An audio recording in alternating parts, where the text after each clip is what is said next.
इस वीडियो में हम डिस्प्लेसमेंट रिएक्शन के बारे में बात करेंगे। ये रिएक्शन की वो किस्म है जिसमें ज्यादा रिएक्टिव एलिमेंट कम रिएक्टिव एलिमेंट को कंपाउंड से अलग कर देता है या उसे धक्का देकर बाहर निकाल देता है और उसकी जगह खुद बैठ जाता है, या जिसे अंग्रेजी में कहते हैं कि उसे डिस्प्लेस कर देता है। और इस रिएक्शन की एक आम इक्वेशन कुछ इस तरह की होती है। यहाँ ए ज्यादा रिएक्टिव है और बी कम रिएक्टिव है, और ये दोनों सी के साथ मिलकर एक कंपाउंड बी सी बना रहे हैं। अब ये ए इस बी को डिस्प्लेस कर देगा या इससे कंपाउंड से निकाल बाहर करेगा और खुद इसकी जगह पर आकर बैठ जाएगा। तो ये ए सी बना देगा और बिल आखिर ये बी बेचारा अलहदा हो जाएगा। यानी ए यहाँ पे थोड़ा ज्यादा डाढ़ा है। तो अब आप सोच रहे होंगे कि हम ऐसे रिएक्शंस के बारे में आखिर बात ही क्यों कर रहे हैं, इन रिएक्शन का इस्तेमाल क्या है। तो देखें, हम अपनी रोजमर्रा की जिंदगी में खालिस एलिमेंट पर बहुत मुनसर करते हैं। जैसे कि हमारे घर खालिस आयरन से बने मजबूत सतून या पिलर्स पर खड़े हैं। इसी तरह हमारे घरों में इस्तेमाल होने वाली बिजली जिन तारों से गुजरती है वो तार कॉपर से बने होते हैं। लिहाजा खालिस एलिमेंट हमें जिंदगी गुजारने में बहुत मदद करते हैं। लेकिन अब सवाल ये पैदा होता है कि हमें ये खालिस एलिमेंट मिलते किस तरह से हैं या हम इन्हें हासिल कैसे करते हैं।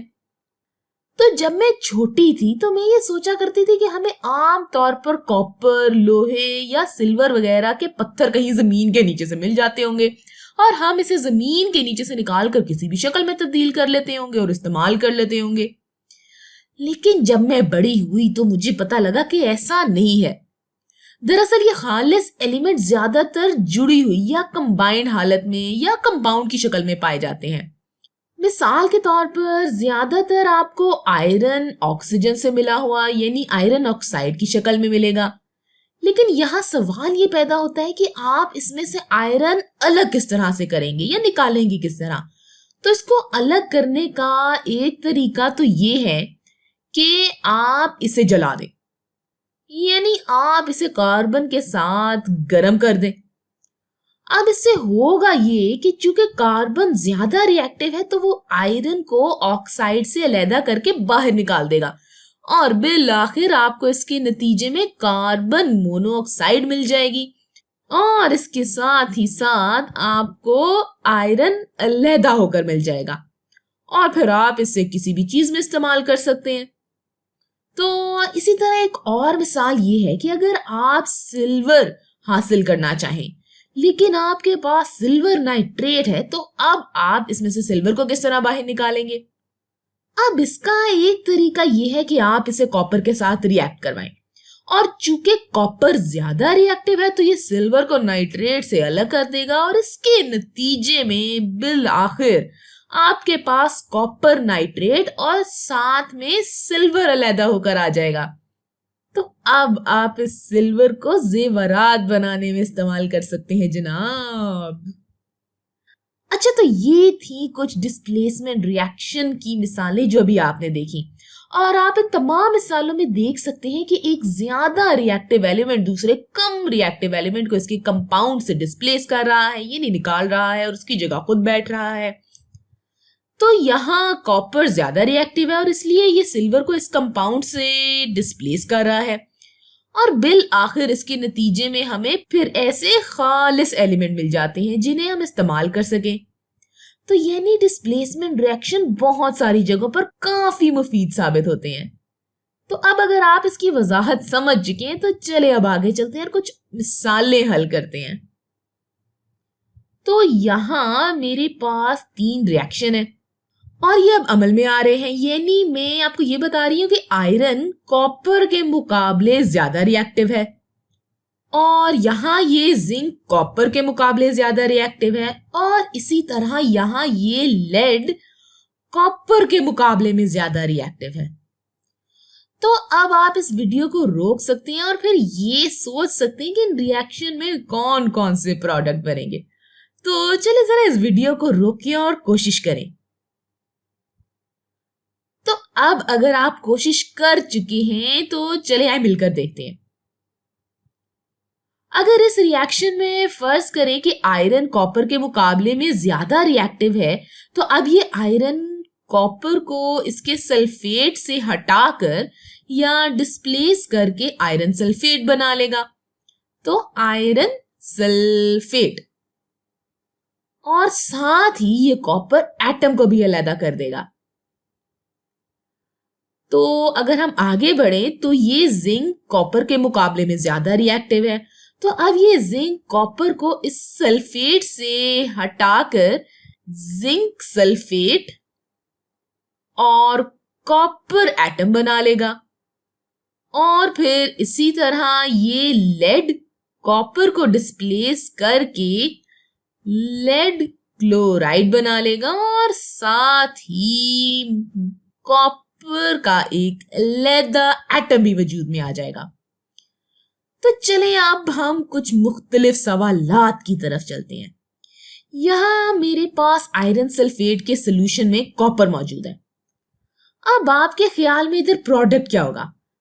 तो देखिए, हम पहले भी पढ़ चुके हैं कि आयरन कॉपर से ज्यादा रिएक्टिव है, तो इसका मतलब ये हुआ कि इस रिएक्शन में कॉपर आयरन के मुकाबले में कम रिएक्टिव है, और इसका मतलब ये हुआ कि कॉपर आयरन को डिस्प्लेस नहीं कर सकता और ना ही ये आयरन को सल्फेट से निकाल सकता है। तो यानी ये रिएक्शन आगे बढ़ेगा ही नहीं, और इस सॉल्यूशन में हमारे पास आयरन सल्फेट और कॉपर ही मौजूद रहेगा। तो अब आप सोच रहे होंगे कि मुझे ये कैसे मालूम हुआ कि कौन सा एलिमेंट दूसरे एलिमेंट के मुकाबले में ज्यादा रिएक्टिव है, जो मैं फरफर बोली जा रही हूँ कि ये इससे ज्यादा है, ये इससे कम है। तो इसे मालूम करने के लिए साइंसदान ने काफी तजर्बे और काफी रिएक्शन किए हैं, और फिर उन्होंने इसकी एक फहरिस्त तैयार की है, और इस फहरिस्त में उन्होंने एलिमेंट्स को इनकी रिएक्टिविटी या कह लें कि रद्द अमल करने की काबिलियत पर तरतीब दिया है। तो ये वही रिएक्टिविटी की फहरिस्त है, और वैसे तो इसमें तमाम एलिमेंट्स मौजूद नहीं है, लेकिन इस फहरिस्त में वो तमाम एलिमेंट जरूर हैं जो हम ज्यादातर इस्तेमाल करते हैं। तो अब देखें, इस फहरिस्त में जो एलिमेंट सबसे ऊपर है वो अपने नीचे मौजूद तमाम एलिमेंट्स के मुकाबले में ज्यादा रिएक्टिव है। मिसाल के तौर पर यहाँ एल्यूमिनियम के ऊपर कैल्शियम है, तो इसका मतलब ये हुआ कि कैल्शियम एल्यूमिनियम के मुकाबले में ज्यादा रिएक्टिव है, और ये एल्यूमिनियम को इसके कंपाउंड से अलग कर देगा या डिस्प्लेस कर देगा। जबकि यहां अगर हम कैल्शियम को देखें तो कैल्शियम सोडियम के नीचे है, जिसका मतलब ये हुआ कि कैल्शियम के मुकाबले में सोडियम ज्यादा रिएक्टिव है या सोडियम के मुकाबले में कैल्शियम कम रिएक्टिव है। तो चलिए अब इस फहरिस्त की मदद से मजीद सवाल हल करने की कोशिश करते हैं। तो अब की बार आप ये खुद करेंगे। यहां मेरे पास दो रिएक्शन मौजूद हैं।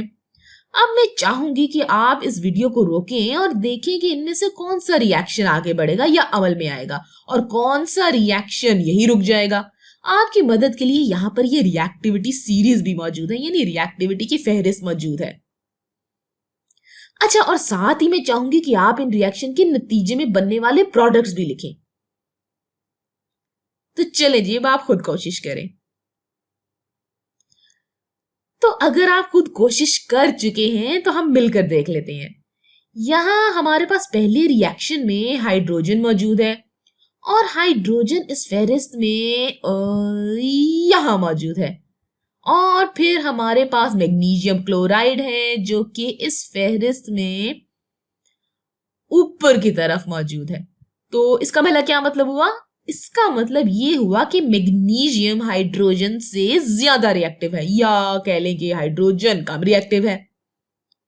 और अब ये हाइड्रोजन मैग्नीशियम को डिस्प्लेस नहीं कर सकता, इसलिए ये बेचारा रिएक्शन आगे बढ़ ही नहीं सकता। जबकि यहां आप देख सकते हैं कि आयरन इस फहरिस्त में इधर है, और कॉपर क्लोराइड में कॉपर है, तो कॉपर इस फहरिस्त में यहां है, यानी कॉपर आयरन के नीचे मौजूद है। तो इसका मतलब ये हुआ कि आयरन ज्यादा रिएक्टिव है, और चूंकि आयरन ज्यादा रिएक्टिव है तो इसलिए ये कॉपर को इसके क्लोराइड से हटा देगा या डिस्प्लेस कर देगा, और बिल आखिर हमें इसके नतीजे में आयरन क्लोराइड मिल जाएगा और कॉपर अलग हो जाएगा। अब आप ये सोच रहे होंगे कि एलिमेंट्स की इतनी लंबी फहरिस्त को किस तरह याद रखा जाए, क्योंकि हर बार तो आपको ये रिएक्टिविटी की फहरिस्त नहीं दी जाएगी। तो इसे याद करने के लिए मैंने आपके लिए एक आसान सा जुमला बनाया है जो कि बड़ा मजेदार है। तो मैंने बनाया है, प्रोड्यूसर को सज्जल ने कॉल की और मांगी ऑल्टो कार जरूरी, फौरन से फिर क्यों है मिली सिल्वर आउडी। आप चाहें तो अपने मतलब का कोई भी जुमला बना सकते हैं, पर मैंने यहाँ पर सिर्फ आपकी मदद के लिए बनाया है। और क्योंकि मुझे ड्रामे देखने का काफी शौक है तो मुझे लगा कि मैं ये जुमला बना लूंगी तो शायद मुझे ये याद रह जाएगा। तो यहाँ पहला लफ्ज पी है, तो इसे मैंने यहाँ पोटेशियम से याद रखा हुआ है, और फिर एस को सोडियम से, सी को कैल्शियम, मीम से मांगी तो मीम से मैग्नीशियम, और इसी तरह आगे। तो इस जुमले के जरिए मैं इस पूरी फहरिस्त को याद रख सकती हूँ, और अंग्रेजी में ऐसे जुमलों को निमोनिक कहा जाता है।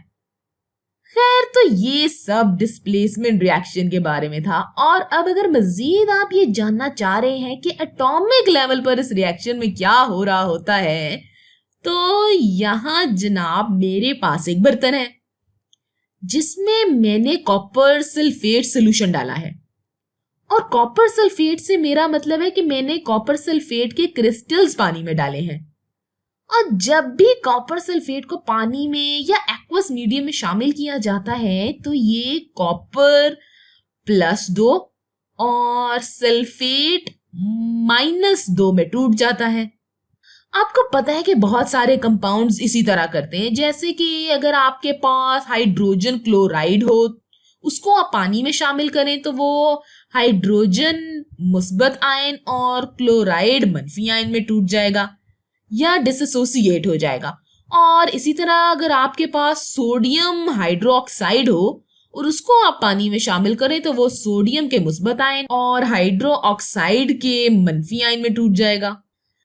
अच्छा, तो अब मैं अगर एक खालिस आयरन की रॉड इसमें डालूंगी तो ये रॉड खालिस आयरन एटम से इस तरह बनी होगी, यानी ये आयरन एटम्स।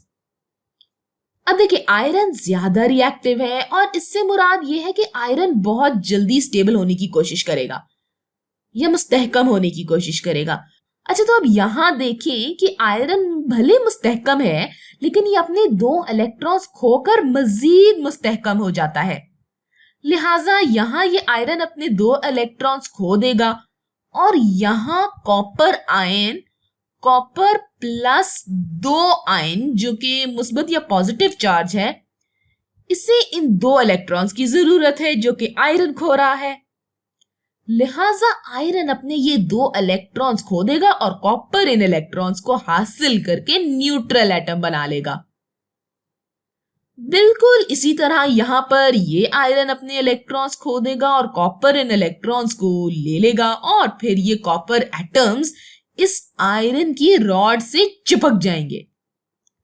और अब इस आयरन एटम पर जो कि अपने 2 इलेक्ट्रॉन्स खो चुका है, इस पर पॉजिटिव चार्ज आ जाएगा और ये पॉजिटिव चार्ज इस नेगेटिव चार्ज की तरफ खिंचेगा या अट्रैक्ट होगा और यूं इसके नतीजे में हमें आयरन सल्फेट मिलेगा।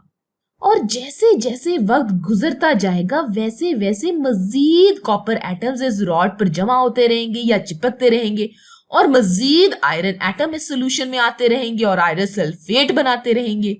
तो यहाँ आपने ये देखा कि किस तरह यहाँ आयरन कॉपर सल्फेट से कॉपर को इसकी जगह से हटा देता है और उसकी जगह खुद ले लेता है।